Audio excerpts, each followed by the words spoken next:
माहूरगड श्री रेणुका देवी. देवीच्या 3.5 शक्तिपीठांपैकी एक मूळ जागृत पीठ म्हणजे माहूरची श्री रेणुका माता होय. माहूर गडाची रेणुका देवी ही महाराष्ट्रातील अनेक परिवारांची कुलदेवी आहे. ही 3.5 शक्तिपीठांपैकी एक आहे. माहूर गड हे एक जागृत तीर्थक्षेत्र आहे.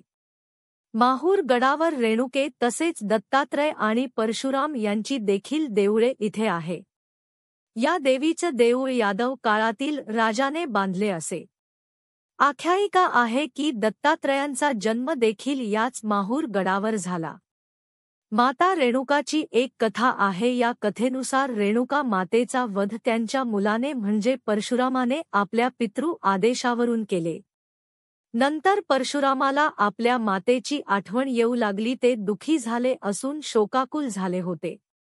त्याच क्षणी आकाशवाणी झाली, तुझी आई तुला दर्शनास येईल, पण तू मागे वळून बघू नकोस. परंतु परशुरामाला आपल्या आईशी भेटण्याची ओढ लागली होती. त्यामुळे त्याने मागे वळून बघितले. त्यावेळी रेणुकेमातेचा चेहरा जमिनीतून वर आलेला होता. परशुरामाला तेवढेच दिसले. त्यामुळे माहूरगडावर रेणुकेच्या या तांदळारूपातील मुखाचीच पूजा केली जाते.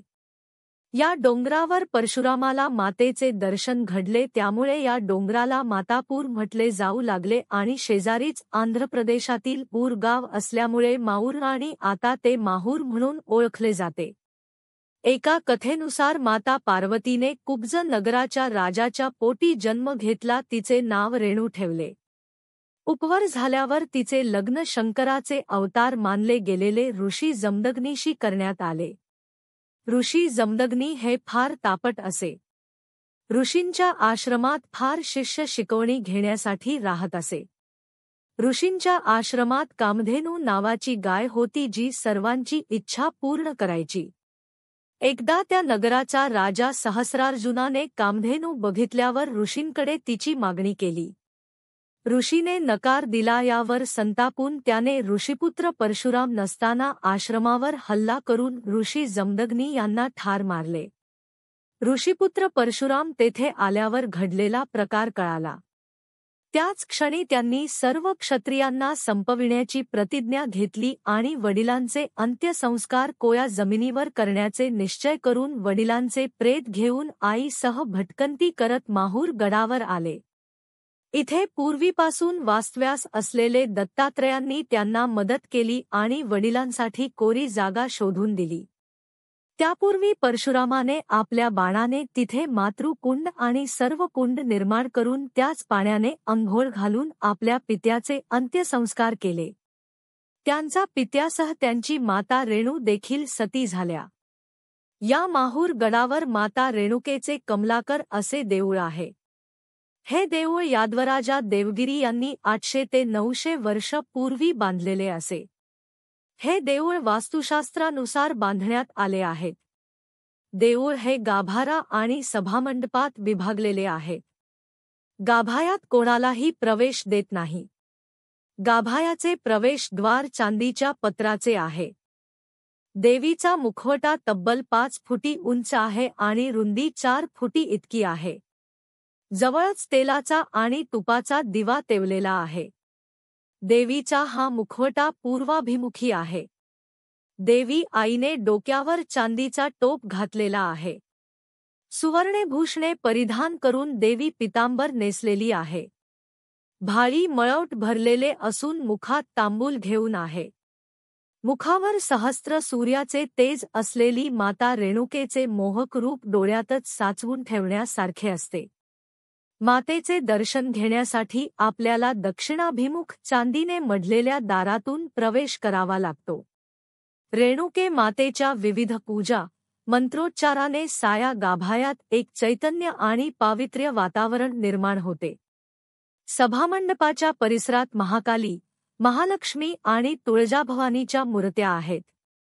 पहिल बाजूस परशुरामाचे देऊळ, दर्शनी भागास गणपतीचे देऊळ, विष्णू कवी मठ, पांडवतीर्थ, औदुंबर झरा, जमदग्नी स्थान, अमृतकुंड, आत्मबोध तीर्थ, मातृतीर्थ आणि रामतीर्थ इत्यादी तीर्थ आहेत. शारदीय नवरात्र हे माहूरगडावर शुचिर्भूत वातावरणात आणि श्रद्धेने साजरा करतात. 9 दिवस या गडावर भाविकांची गर्दी उसळून येते. नवरात्रात घटस्थापनेच्या दिवसापासून ते दसऱ्यापर्यंत दररोजच्या पायस नैवेद्य म्हणजे दहीभात, पुरणपोळी दाखवतात. ललितापंचमीला नवीन वस्त्र आणि अलंकार दिले जातात. महापूजा आणि महाआरती केल्यावर भाविकांना प्रसाद देतात.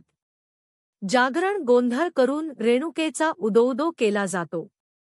माहूर गडावर कोजागिरी पौर्णिमा, दिवाळी, शाकंभरी नवरात्र, चंपाषष्ठी, मकर संक्रांत, होळी इत्यादी सर्व सण साजरे केले जातात.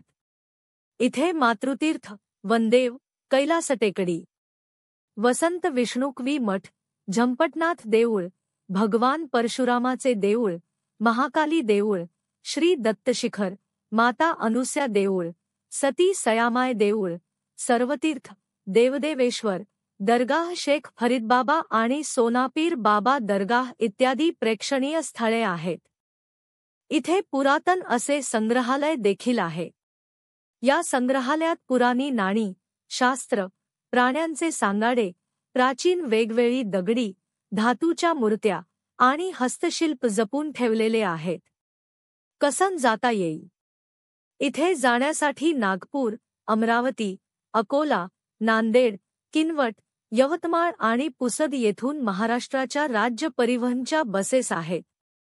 मुंबईवरून जाण्यासाठी रेल्वेने शेगावपर्यंत यायचे, नंतर बस किंवा टॅक्सीने माहूर जायचे. पुण्यातून निघण्यासाठी पुणे अमरावती रेल्वेने वाशिमला उतरून बस किंवा टॅक्सीने जाता येतं. इथे भाविकांना राहण्यासाठी सोय आहे. लॉज, हॉटेल, शासकीय विश्रामगृहे, भक्त निवास देखील उपलब्ध आहेत.